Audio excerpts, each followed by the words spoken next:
albistegira. Gaur abenduak 27 ditu, asteazkena da, astera goaz.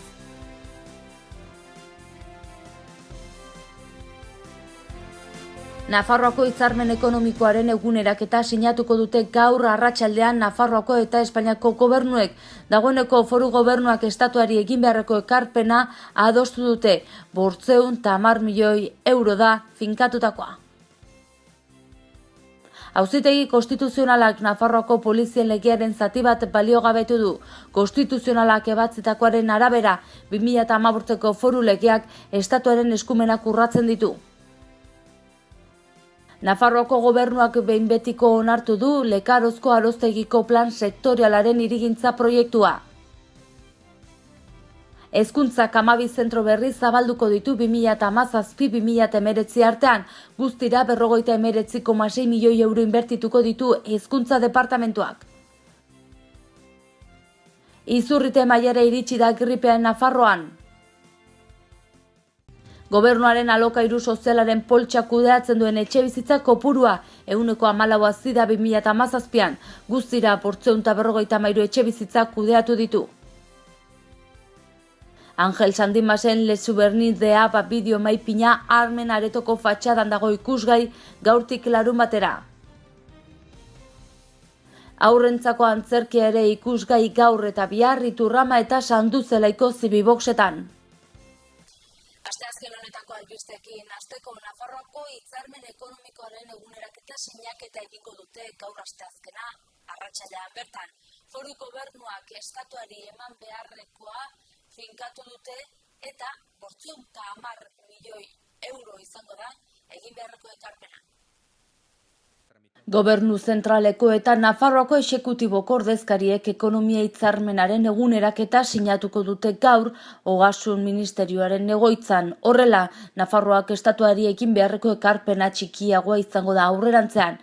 Foru erkidegoak estatuari egin beharreko ekarpena adostu dute bi exekutiboek hilabeteak negoziatzen eman ondoren. Horrela, urtero 510 milioi euroko ekarpena finkatu dute 2015 urtea oinarri hartuta. Azken ekitaldietan Nafarroak egindako ekarpena murriztea suposatuko du horrek. Orain arte, erreferentzia 2010 urtea izan da foru erkidegoak hitzarmenean negoziatutako azken oinarri urtea. Horrela, behin akordioa sinatu ondoren Nafarroak estatuari 2015an eta 2016an egindako ordainketak berriz aztertzea beharrezkoa izango da. Izan ere, foru erkidegoak aldeko saldua izan dezake. Cristobal Montoro Ogasun Ministroa eta Mikel Aramuru Nafarroako gobernuaren ogasun eta finantza politikarako kontseilaria sinadura ekitaldiko protagonistak izango dira. Manu Ayerdi Nafarroako presidente ordeak, Luis Esain Ogasuneko zuzendari kudeatzaileak, Begoña Urruti aurrekontuko zuzendari nagusiak, Maite Dominguez ekonomia hitzarmen zerbitzuko zuzendariak eta Javier Zabaleta araudi garapen eta aholkularitza juridiko zerbitzuaren zuzendariak Aramuru lagunduko dute. Jose Enrique Fernández de Moya Hacienda estatu idazkariak, Alberto Nadal aurrekontu eta gastuen estatu idazkariak, Roberto Bermúdez de Castro lurralde administrazioetarako estatu idazkariak, Juan Ignacio Romero lurralde koordinaziorako idazkari nagusiak eta Belen Navarro erkidego eta udalen finantzaziorako idazkari nagusiak ostera Montoro lagunduko dute. Auzitegi konstituzionalak bertzalde poliziaren legearen zati bat baliogabetu du. Konstituzionalak ebatzitakoaren arabera 2015ko foru legeak estatuaren eskumenak urratzen ditu. Agitz denbora gutxian Nafarroako 3 foru legeren adar nagusiak moztu ditu Espainiako Auzitegi Konstituzionalak. Lehenik sendagaiak berrordaintzeko 2012ko foru legearen artikulu nagusiak baliogabetu zituen. Bigarrenik Alamu elkarte legearekin gauza bera egin zuen. Orain ordea 2015ko polizien foru legearen hainbat atal indargabetu ditu. Epaia ostegunan sinatu zuen Konstituzionalak, baina atzo jakinarazi zuen ohar bidez. Estatuko abokatuak jarritako helegiteari arrazoi eman dio eta ebatzi du legeak estatuaren eskumenak urratu dituela ala funtzio publikoan nola segurtasun publikoan. Konstituzionala den osoko bilkura 12 magistratu osatzen dute eta bakarrak eman du boto partikularra, Candido Conde Pumpidok. Gainerako epaien ikuspegiarekin desadostasuna agertu du. Esan du Nafarroak gainerako lurraldekin alderatuta eskumen historikoa duela eta erregimen berezi horretatik abiatu beharko lukela legearen azterketak. 2015ko foru legea iragan legealdiko azken osoko bilkuran onartu zuen Nafarroako parlamentuak eta UPNek 2007an dekretuz onartutako legea moldatu zuen. Hain zuzen ere, Nafarroako gobernuak eta parlamentuak argudiatu dute konstituzionalak baliogabetutako artikuluen edukia oso antzekoa dela 2007ko legearekin edo beste erkidegotako legeekin alderatuta, eta gogorarazi dute lege haiei ez zitzaiela errekurtsorik jarri. Konstituzionalak ez dio jaramonik egin arrazonamendu horri, garrantzirik gabekoa dela baiteritzote aurretik elegiterik aurkeztu ez izanari. Nafarroako polizien legeak dio foruzengoak polizia informazioa zentralizatuko duela eta estatuko segurtasun indarrekin nahiz udal poliziekin koordinatzeko irizpideak zehaztuko dituela. Alabaina, eskumen hori estatuari dagokiola esan du konstituzionalak eta erantsi du horrek estatuko segurtasun indarren jarduera baldintzatuko lukeela. Legearen beste zenbait atal ere baliogabetu ditu, hala nola, ikuskaritza postuetarako sarbidea eta disiplina erregimena. Eta baztanen eragina izango duen albiste batekin gatoz orain. Nafarroako gobernuari behin betiko onartu du Arozteiko proiektua. Egiazki azaroaren 28an onartu zuten, baina atzo eman zen argitara Nafarroako aldizkari ofizialean. Aroztegiko hirigintza eta turismo egitasmoari baiezkoa eman dio Nafarroako gobernuak. 240 biztanleko herri batean 228 etxebizitza berri eraikitzeari, spa bainuetxe bat egiteari, luxuzko jatetxe bat eta 4 izarreko hotel bat dituen turismo gune bat egiteari, eta baita azkenik Lekaroz eta Elizondo herrien arteko lursail batean 9 zuloko golf zelai bat jartzeari. Ingurumen eta lurralde antolamenduko zuzendari nagusiak behin betiko onetsi du Aroztegiko plan sektorialaren hirigintza proiektua. Egiazki azaroaren 28an sinatua dago ebazpena, baina atzo argitaratu zen Nafarroako aldizkari ofizialean aurrekontuei buruzko eztabaida parlamentarioa bukatu berritan. Izan ere auzi horrek polemika bizia piztu du laukoaren barruan, gero abaida proiektuari babesa adierazi dion bakarra eta kontra ditu EH Bildu Ahal Dugu eta Ezkerra. Baztan ere hautsak arrotu ditu egitasmoak, kontra dago udal gobernua EH Bildu eta Ezkerra, baina udal batzan gehiengoa duten proiektuaren aldekoek, geroa bai UPN eta auzolanean. Iazko ekainean berriz galdeketa egin zuten eskualdean eta proiektuaren aurkako aukerak aise irabazi zuen arren, parte hartzea eskasa izan zela argudiatzen dute planaren alde daudenek. Erroldatuen 27% hain zuzen ere. Atzo argitaratutako ebazpenean gobernuak atzera bota ditu Baztango, Etxalarko eta Ultzamako udalen alegazio gehienak. Baztango udalak esaterako hutsune teknikoei buruzko alegazio ugari aurkeztu zituen. Horietako batzuk onartu ditu Ingurumen eta Lurralde Antolamendu departamentuak, baina gehienak atzera bota dituzte, baita euskararen erabilerari dagokiona ere. Ultzamako eta Etxalarko udalek ere alegazio bana aurkeztu zuten iazko herri kontsultaren emaitzak aintzat hartzeko eskatzeko. Proiektua legearen araberako dela erantzun die Ingurumen eta Lurralde Antolamenduko departamentuak. Hala ere, proiektuaren aurka daudenek aukera dute Nafarroako Justizia Auzitegi Nagusiko administrazio auzietarako salan helegitea jartzeko. Bertze kontu batzuekin jarraituko dugu gaurko albistegia. Hezkuntzak 12 zentro berri zabalduko ditu 2017-2019 artean. Guztira 49,6 milioi euro inbertituko ditu. 2017 eta 2019 urteen artean 59,6 milioi euro inbertituko ditu hezkuntzak. Ikastetxe berriak zabalduko dituzte, 11 ikastetxe handituko dituzte eta aborrak izanen dira beste 9. Eraikin berriei dagokienez, Zerronkarin eta Buztintxurin izanen dira ikastetxe bana eta institutuak Sanduzelain, BHI iparralde deiturikoa, Biurdanaren karga arinduko duena, eta Kastejonen eta Sarrigurenen baita Elizondon ere berriak eraikiko dituzte akordio programatikoan bilduta dagoen gisan. Horrez gain, 2018an Iturenen Arbizun eta Mutiloan zentro berriak zabaltzea espero dute eta 2019an Abartzutzan, Zunbilan eta Ribaforadan. Eta osasun kontuak izpide gaurkoan, Izurrite mailara iritsi da gripea Nafarroan 100.000 biztanleko 76 tasako kasuekin.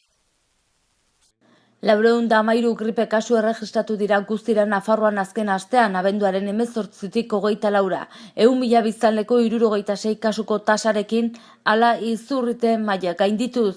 Hasi da jada denboraldiko gripe uina, aste honetan intentsitate basoa mantentzen badu ere gorako joera erakusten du. Adin talde guztietan areagotu da intzidentzia eta aurretan eta helduetan ematen dira tasa altuenak. Nabarmentzekoa da iazko denboraldian gertatu bezala Eguberrietan gertatu dela izurritaren agertzea.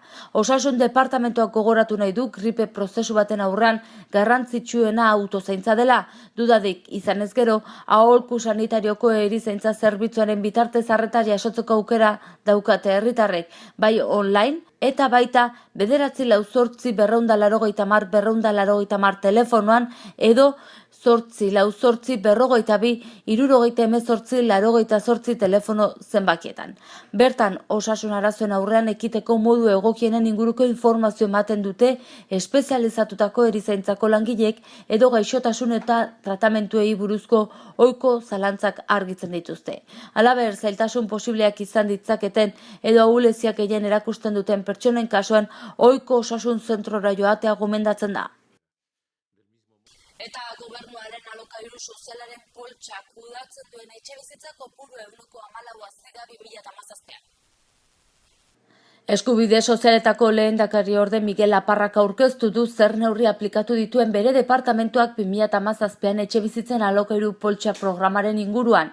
2017an 78 unitate gehitu dira, 553ra iritsi da, hau da, 114 gehiago. 2018rako aurreikusitako neurriak ere aurreratu ditu. Bere horretan jarraituko dute 2017an aplikatutako diru laguntzek eta hobetu egingo zaie fiskalitatea beren jabetzako etxebizitza Nafarroako gobernuaren alokairu sozialaren poltsaren esku jartzen duenari. Maizter gazteentzat eta guraso bakarreko familientzat ere hobetu egingo da fiskalitatea. 2017 urtearekiko berritasun nagusia da kendu egingo dela Nasubinsak ondasun higiezin alokairuen erregimenduangatik aplikatzen duen hileko 19ko atxikipena. Jabeak ogasunarekin likidatuko du zerga hori. Ogasunak lortutako errendimenduak 40ko kenkaria dutenez gutxieneko likidazio aplikatu ohi du edo baterez. Etxe bizitzak gehiago erakartzeko, 2017an emandako gainerako pizkarriak berretsi ditu Laparra lehendakari ordeak, hau da, 3 kuota adinako diru laguntzen beste deialdi bat onartu du eta diru laguntza horiek 945 eta 1.600 euro bitartekoak izango lirateke. Esan bezala, bere horretan jarraituko du alokairuagatik lortutako errendimenduaren gaineko 140ko zerga hobariak, programa horretako etxe bizitzen jabeentzat bakarrik. Maizter batzuei ere hobetu egingo zaie zerga tratamendua. Zehazki, gazteek eta guraso bakarreko familiek 1.500 eurora arte igo dezakete beren kenkaria, beti ere, beren ahalmen ekonomiko 30.000 eurokoa edo txikiagoa bada. Neurri horiek maizter guztiei eragingo diete, programa publiko batean egon edo ez, eta haien xedea da gazteen emantzipazioa bultzatzea bai eta guraso bakarreko familiei etxe bizitza bat eskuratzea erraztea ere, kolektibo horrek zailtasun bereziak baititu. Gobernuaren helburua da urtean 100 etxe bizitza erakartzea eta alokairuen poltsak 700 etxe bizitza izatea 2019ko udaberrirako. Eta albistegietako bukaerara iristean gaude, Ángel Sandimasen Le Souvenir de Aba bideomappinga Armen aretoko fatxadan dago ikusgai gaurtik larunbatera. Ziudadelako Arma aretoko fatxadan Ángel Sandimas ikusentzunezko artistaren Le Souvenir de Aba bideomappinga ikuskizuna proiektatuko da gaurtik larunbatera.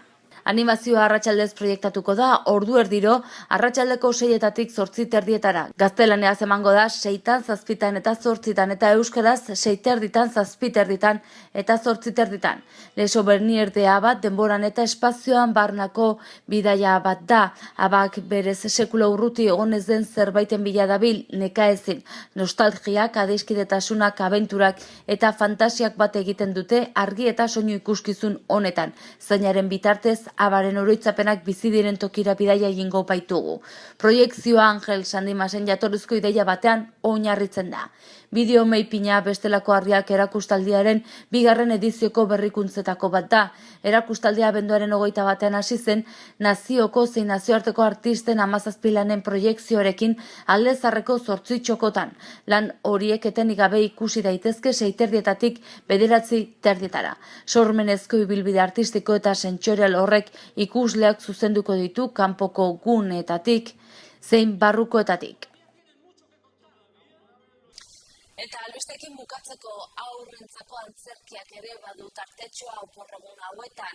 John Brown eta Adele antzeslanak ikusgai izanen dira gaur eta bihar Iturrama eta Sanduzelaiko Zibiboxetan.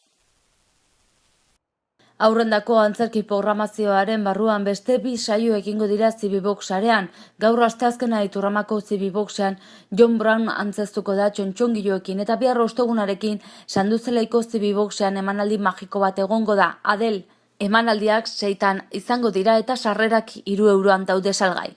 John Brown familiei eta 4 urtetik gorako aurrei zuzendutako txontxongilo antzerkia da. Historikoki aurrek jasan dituzten ezbeharrak dakazkigu. Imanol Urbietaren abestiko indio txikiari buruzko ipuina kontatzen digu. Ostegunan antzeslana delda eta festa arranditsu batera gurasokin joan behar izan duen neska baten historia kontatzen du. Neska galdu egiten da eta inorrez omen da ohartzen. Jolasean gelaz gela dabil, ganbara handi batera heldu arte, trastez betetako kutxa bat irekitzen abenturaz eta lagun magikoz betetako bidai txundigarria hasiko da. Haizea eta eguraldi nahasia gaurkoan gurean, goazen orain eguraldiaren iragarpena zein den ikustera.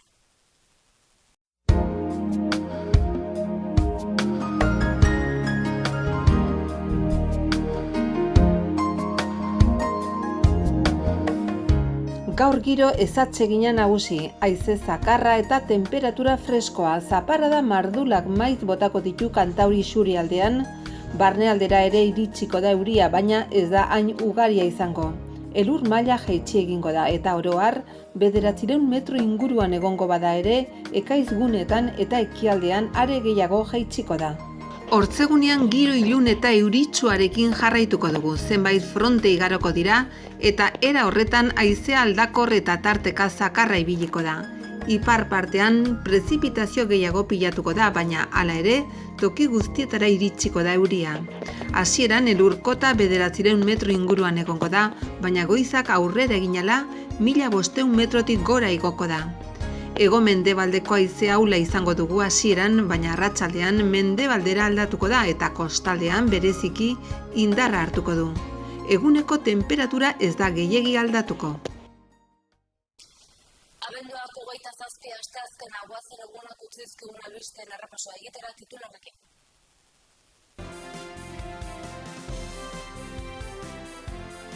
Nafarroako hitzarmen ekonomikoaren eguneraketa sinatuko dute gaur arratsaldean Nafarroako eta Espainiako gobernuek. Dagoeneko foru gobernuak estatuari egin beharreko ekarpena adostu dute.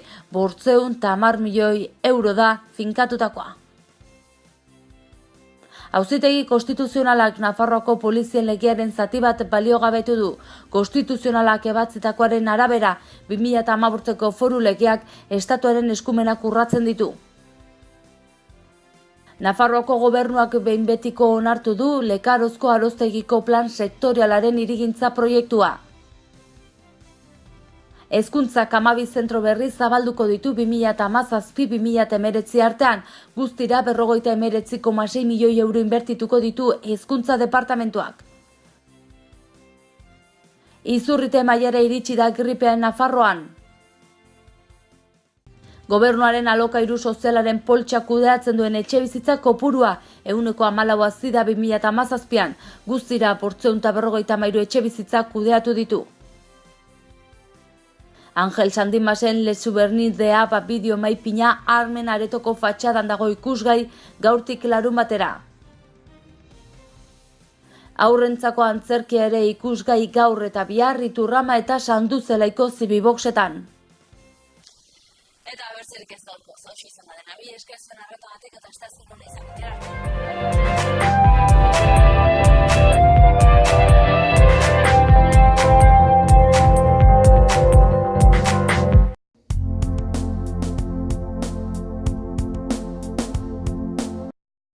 Errenta aitorpena. Hasi da aurrez aurre errenta aitorpena egiteko epea. Ekainaren 23 bitartean arretarako guneetan aurkez dezakezu ala aurrez hitzordua eskatuta Nafarroako ogasuneko bulegoetan. Orain gainera, zeure ekarpenak zehazki nora joanen diren ikus dezakezu aurrekontua.nafarroa.eus gunean sartuta. Ekarpenez eraikitako etorkizuna.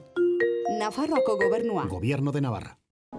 Gorritxon atsedenerako sistema hoberenak eta loaldi egoki batendako beharrezkoak diren produktuak aurkituko dituzu. 40 urte daramatzagu punta-puntako materialak eta marka hoberenak bezeroaren eskura jartzen. Deskansatzeko sistemetan aditua gara, sofak, koltsoiak, somierrak. Hurbildu eta eskuzabali jasoko zaitugu. Iruña, Gorritxo. Erratzun kanpin baztan oporretan deskansatzeko eta ongi pasatzeko 4 izarretako kanpina. Ingurune zoragarrian eta lasaian. Hondarribi eta Donibane Loitzuneko hondartzetatik 3 ordu laurden eskasera, baztan kanpina. 100 metro kuadroko 150 partzel esiak eta itzalarekin, argindarra eta ura zornitutakoak. Heldu eta umentzako 2 igerileku, jolastoki, ostatu, jatetxe, supermerkatu, padel pista, squash, petaka eta ping-pong. Mediku zerbitzu 150 metrotara erratzu herrian bertan. Erratzun baztango bihotzean baztan kanpina.